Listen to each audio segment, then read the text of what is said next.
Bienvenidos a Desvendando Noticias. Hoy queríamos hablarles de la última conferencia del cambio climático, entre comillas, COP26. De hecho, en el canal como que advertimos un poco de esta conferencia y vamos a hablar de un acuerdo que hubo entre varios países, supuestamente en el papel. Pero, acá nos dicen que termina con un acuerdo, pero se queda corta en acción climática. El acuerdo nos habla del metano. Por acá dice que impulsar la acción en la reducción de las emisiones de metano, un potente gas de efecto invernadero, responsable de al menos una cuarta parte del calentamiento climático actual. Nos hablan de reducir emisiones de metano en un 30% para 2030 y por acá nos hablan de 120 países, solo reducirán un 7,5% previstas para el 2030, mientras que se necesita una reducción del 55% para cubrir con los objetivos del 1,5 grados centígrados que se quiere llegar. Pero bueno, les hablamos del metano porque es interesante, ya no nos hablan del CO2, sino que de repente aparece el metano. Pero ¿qué sabemos del metano? Bueno, entonces queremos mostrarles unos segmentos de nuestra serie Atlantis que de hecho hablaban de este fenómeno, del gas natural metano, un gas que de hecho emana de la Tierra o subterráneamente, y en algunos casos se produce una combustión interna, una combustión subterránea, lo cual nos parece interesante porque al final de los segmentos creo que la pregunta que nos podemos hacer es: ¿será que se ha evitado esta combustión subterránea extrayendo petróleo, extrayendo otros gases naturales, y ha sido como un encubrimiento con un segundo objetivo que es lucrar con el petróleo y otro tipo de materiales naturales? Pero bueno, los Space Busters nos van a hablar del metano, de otros combustibles o de otros materiales que causan combustión subterránea. Por ejemplo, que hay un lugar que se llama Turkmenistán, Darbaza, es conocido por combustión subterránea, como lo pueden ver ahí. Y por ejemplo acá nos dicen que estaban haciendo excavación o perforación en 1971 y que accidentalmente encontraron una caverna subterránea llenada de gas natural, que el terreno debajo colapsó, dejando un gran hoyo con un diámetro de unos 50 a 100 metros, y que para prevenir la descarga de gas venenoso se decidió quemar el gas. Ahora, ¿se decidió quemar el gas o ya estaba quemado? Bueno, vamos a mostrarles estos segmentos de la serie Atlantis se eleva, que la tenemos en nuestro canal, donde creo que los Space Busters responden bien a esta pregunta y nos dejan pensando si realmente la quema o la combustión subterránea es un asunto de encubrimiento, y de ahí que la extracción de gases naturales, de petróleo, está muy conectada. Pero bueno, dejaremos esto por acá, pero sin más preámbulo, acá están los segmentos.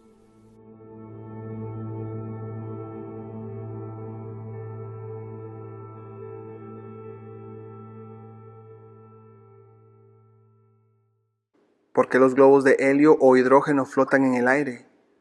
Porque son más livianos que el aire, así como lo es el gas metano, el cual es encontrado en abundancia debajo de la tierra y de los océanos, y es más controversial estos días con la perforación petrolera. ¿Pero por qué? ¿Y qué hace un gas más liviano que el aire, en abundancia debajo de nuestra tierra, en primera instancia?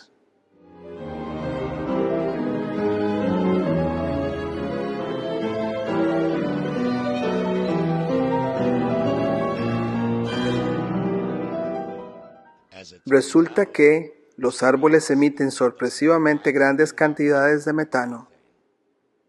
Científicos forestales han entretenido a sus estudiantes haciendo agujeros en la corteza de los árboles y prendiendo fuego a los gases que silbaban del tronco. En la Universidad de Kansas cortaron un álamo del campus y descubrieron que el gas que salía era 60% de metano. Encontraron una historia consistente de que todos los árboles emiten mucho metano. En la parte de las Amazonas inundada estacionalmente, y repito, inundada, los árboles se convierten en una enorme chimenea para bombear metano.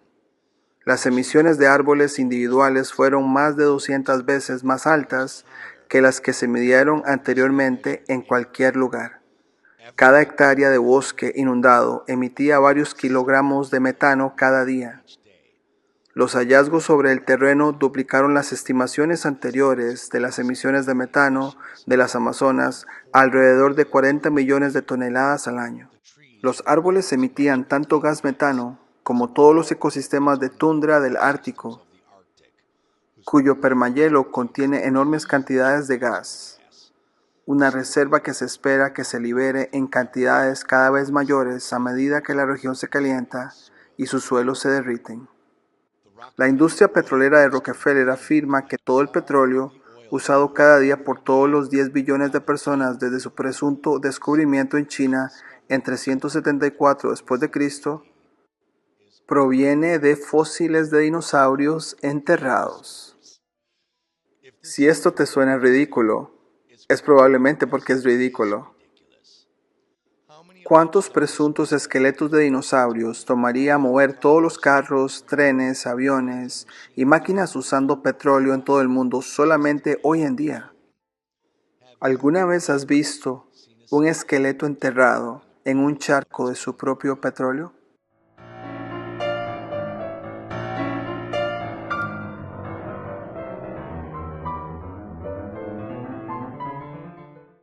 Ahora miremos al carbono hidratado en árboles o carbohidratos. Un carbohidrato es una biomolécula que consta de átomos de carbono, hidrógeno y oxígeno, generalmente con una relación hidrógeno-oxígeno de 2:1, H2O, agua. Los carbohidratos no estructurales son la columna vertebral importante de las estrategias de vida de los árboles longevos. Además, se pueden encontrar alcoholes de azúcar específicos de especie. Los ejes leñosos, ramas y tronco no solamente intervienen en el transporte corteza de carbono a larga distancia.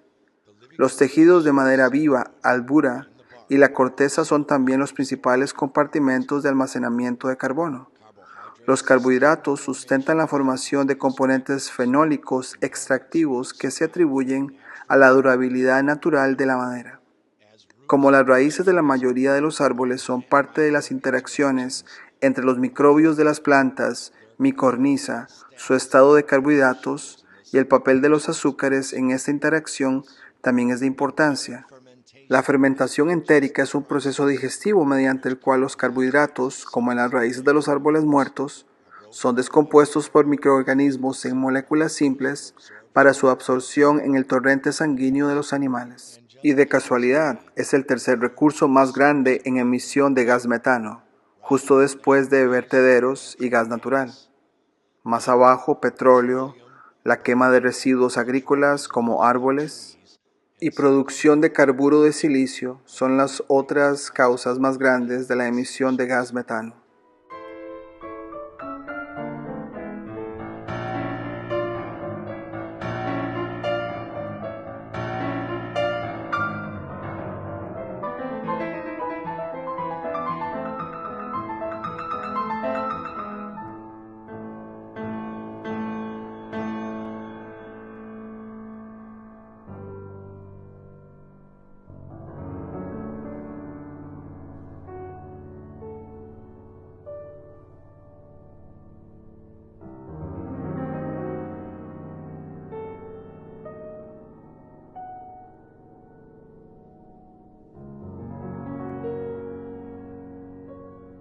Pero si el petróleo no viene de los fósiles de dinosaurios, entonces, ¿qué es? ¿De dónde proviene realmente? ¿Y por qué es que hay muchísimo a nivel subterráneo? El querógeno es un material fosilizado en esquisito y otras rocas sedimentarias que produce petróleo al calentarse. Es materia orgánica que es insoluble o no se puede disolver en solventes orgánicos como el benceno. Y es el precursor tanto del petróleo como del gas natural como el metano.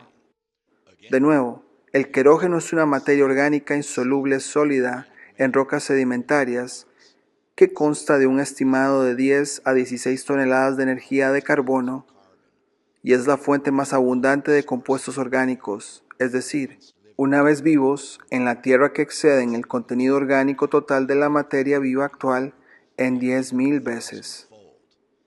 Entonces, ¿qué materia orgánica fue 10.000 veces más abundante de lo que es actualmente si no son los árboles?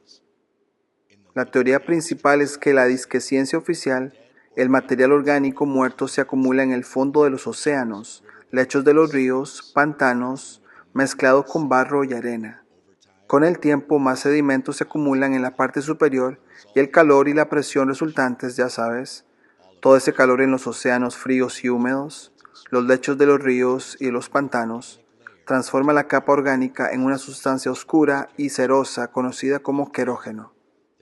Si se deja sola, la molécula del querógeno eventualmente se agrieta y se divide en moléculas más cortas y ligeras compuestas casi exclusivamente por átomos de carbono e hidrógeno.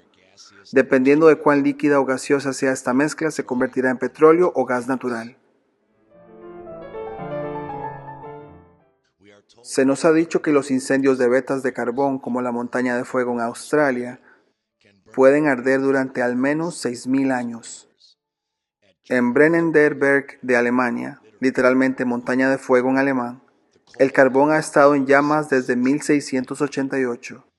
Kevin Krejcik escribió en la revista Smithsonian: aún más notable, los antiguos incendios subterráneos dieron forma al paisaje mismo de Occidente. Gran parte del paisaje del oeste americano, sus mesetas y escarpes, es el resultado de vastos y antiguos incendios de carbón. Mucho antes de que comenzáramos a excavar carbón para quemarlo en nuestras fábricas, las vetas de carbón eran ríos ocultos de llamas subterráneas, generalmente inactivas pero ocasionalmente destructivas. La mayoría de nuestros volcanes activos están debajo del agua. ¿Qué tal si lo que llamamos placas tectónicas son de hecho sistemas de masivas raíces de árboles antiguos de una escala que no podemos de ninguna manera desentrañar? Y la actividad volcánica no es nada más que lo que llamamos fuegos de veta de carbón en estos sistemas de raíces de árboles antiguos, todavía ardiendo del querógeno, petróleo y gases naturales como metano, todavía produciéndose subterráneamente. Mudflood Giants, que obtiene un 100 solo por el nombre de su canal, nos dejó boquiabiertos con esta pequeña joya de video. La extracción de petróleo crudo de las raíces de los árboles muertos, usando fuego o calor, así como discutimos una teoría alternativa del vulcanismo en parte 4A.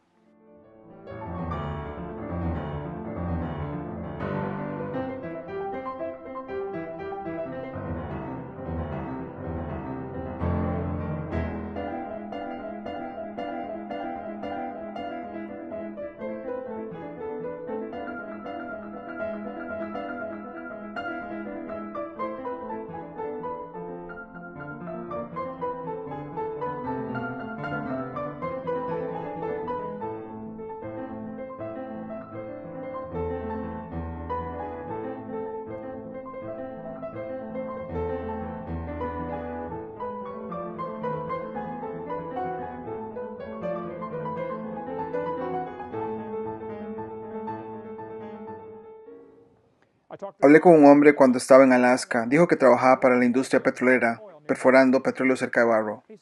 Dijo que perforaron unos 300 metros en un suelo permanentemente congelado y golpeó árboles. Ese día estaban perforando y lograron tocar un árbol. Siempre ponen al lado muestras de lo que perforan debajo del suelo. Perforaron directamente en la parte superior del árbol, 91 metros de largo de pie. Esta es la vertiente norte de Alaska. Hace poco estuve ahí y no había árboles. Vimos un árbol que crecía dentro de un restaurante chino, dentro, así de grande, eso es. No hay árboles en Burro, Alaska. Hay ciertos árboles antiguos de 91 metros de largo. Hay unos escasos árboles de 91 metros en el mundo. Algunos secuoya tienen ese tamaño. ¿Cómo haces para tener un árbol de 91 metros, de pie, debajo del suelo a 300 metros de profundidad, en el suelo permanentemente congelado? ¿Qué pasó? Cuando se perfora el hielo, encuentran cosas extrañas, como en Antártica. Perforan allá abajo en el mundo. Le llamamos abajo, como pueden entender, en el confín sur del mundo. Perforan el hielo y pegan con carbón. Hay enorme evidencia de bosques enormes en Antártica, donde no hay ningún árbol crecido hoy día. No hay hoja de césped allá abajo. Andrew Bird dijo que encontró hojas congeladas de palmera debajo del hielo cerca del Polo Sur y miles de hojas preservadas encontradas en Antártica. ¿Qué pasó? 400 kilómetros del Polo Sur encontraron hojas congeladas en un lado de un precipicio, pero no árboles ahí, nada, cero. Este artículo habla del descubrimiento de estas hojas. Tienen su contenido celular original, estas hojas no son fosilizadas, son todavía hojas. En el norte de Canadá hay un lugar llamado Ellis Island. Están en Esmer Island. No hay árboles del todo, nada, pero encuentran piedras de secuoya petrificada. Ciertamente no hay árboles secuoya creciendo allá en el norte de Canadá. ¿Ok? Solamente hay unas ubicaciones selectas donde crecen en la costa de California y un poco de Oregon. Si te gustó el contenido del canal, no olvides suscribirte, darle campanita para notificaciones. Tenemos el botón de unirse para aquellos que nos quieran apoyar como miembros. Pero por ahora sería todo y nos vemos en la próxima.